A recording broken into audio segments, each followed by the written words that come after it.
Squid Game berhasil menyedot perhatian penonton. Tidak hanya di Korea Selatan, Squid Game populer di seluruh dunia. Bahkan, Squid Game berhasil menempati peringkat pertama dalam rank harian Netflix di seluruh dunia. Squid Game yang hadir dengan 9 episode ini menceritakan tentang ratusan orang yang mengikuti permainan gila dengan hadiah lebih dari 45 miliar won, yang jika kita konversi setara dengan 550 miliar rupiah. Dengan uang sebanyak ini, kamu bisa membeli hingga 1000 unit Toyota Fortuner keluaran terbaru atau iPhone 13 Pro Max sebanyak 24.000 unit. Dengan hadiah sebesar itu, wajar jika peserta yang bersaing di permainan tersebut rela dan tergiur untuk ikut berkompetisi meskipun dengan taruhan nyawa. Squid Game bukan hanya memberikan tontonan menegangkan, tetapi juga punya pesan kelam yang merefleksikan pahitnya dunia nyata. Sebelum serial Korea ini dirilis di Netflix, sutradara Hang Dong-yo pernah mengatakan bahwa Squid Game adalah sebuah analogi dari sistem kapitalisme yang tumbuh dalam masyarakat. Hal ini pun bisa dibuktikan dari kisah dan latar belakang para karakternya. Nah, berikut ini adalah 6 hal dari Squid Game yang menggambarkan pahitnya kenyataan dalam dunia nyata. Namun, sebelum kita lanjut ke videonya, silakan klik tombol like, subscribe, dan jangan lupa untuk nyalakan lonceng notifikasi untuk mendapatkan video-video lainnya.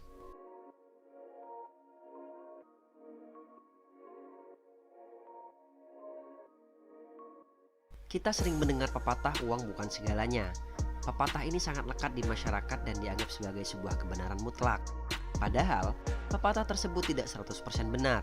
Meskipun uang bukan segalanya, dibutuhkan uang untuk segalanya.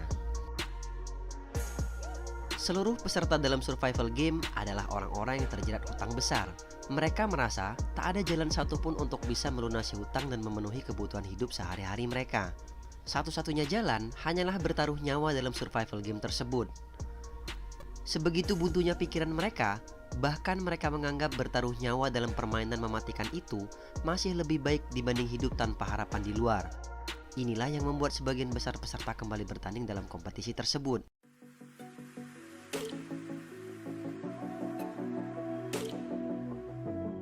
Ji-Hun dan Sang-ge memang tumbuh di lingkungan kumuh yang sama. Namun, Sang-ge berhasil memperbaiki hidup karena kecerdasan otaknya. Dia bisa kuliah di kampus paling prestisius di Korea Selatan, yaitu Seoul National University. Ia pun bisa punya pekerjaan mapan di perusahaan investasi.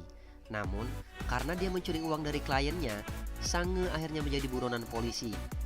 Kekayaan yang sudah diperolehnya pun hilang dalam sekejap dan membuat Sang-ge kembali menjadi miskin dan terjerat hutang seperti Ji-Hun.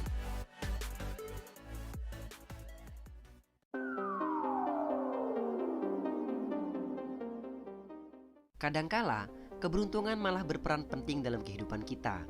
Ji-Hun misalnya, dia tidak punya cukup kecerdasan untuk menganalisis permainan. Namun, dia selalu berada bersama orang-orang yang tepat. Dalam permainan pertama, dia ditolong oleh Ali. Dalam permainan melompat kaca, dia juga beruntung berada di urutan terakhir. Hal ini berbeda dengan peserta yang merupakan seorang tukang kaca yang secara logika semestinya sukses dalam bidang permainan yang sangat sesuai dengan keahliannya. Sayangnya, dia bertemu dengan Sang-ge yang licik dan membuatnya harus tewas mengenaskan. Dan jangan lupa, dia pun dicurangi oleh penyelenggara acara yang mematikan lampu agar dia tidak bisa menganalisis kaca. Dalam kehidupan nyata pun, keahlian yang kita miliki belum tentu bisa mengantarkan kita ke tingkat kesuksesan yang diinginkan. Masih ada peran seperti status sosial, lingkungan sekitar, keberuntungan, serta momen yang tepat yang sangat sulit untuk diprediksi oleh siapapun.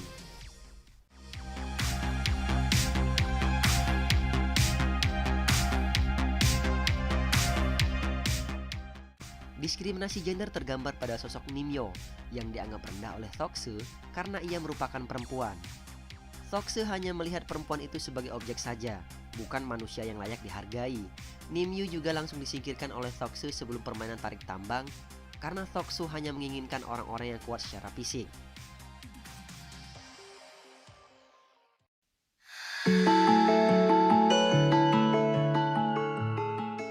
Permainan mematikan ini jelas dirancang hanya untuk menghibur orang-orang dengan kekayaan berlimpah.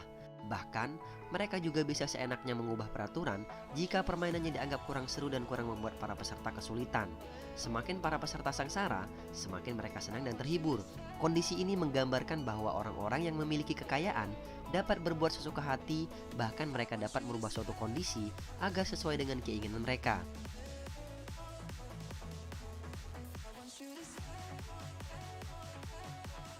Para pekerja dalam kompetisi terlihat seperti staf yang patuh, tapi nyatanya ada saja yang berusaha curang dengan menjual organ tubuh para peserta. Mereka bahkan berani mengajak peserta yang merupakan dokter untuk ikut membantu dengan imbalan bocoran permainan. Kondisi ini adalah sebuah gambaran bahwa dalam sebuah organisasi nyaris selalu ada beberapa orang yang ingin mengambil keuntungan pribadi, dan hal ini sangat sulit untuk dihindari, apalagi jika ada kesempatan untuk berbuat curang. Namun, apapun itu, Squid Game yang menjadi fenomenal belakangan ini telah memberikan hiburan dan memberikan kita banyak pelajaran. Semoga kita semua bisa terhindar dari segala macam kesulitan yang timbul akibat sebuah kecerobohan kita dalam mengatur keuangan. Itu tadi 6 kenyataan pahit di dunia nyata yang direfleksikan dalam serial Squid Game. Terima kasih telah menyaksikan videonya. Sampai ketemu di video-video lainnya.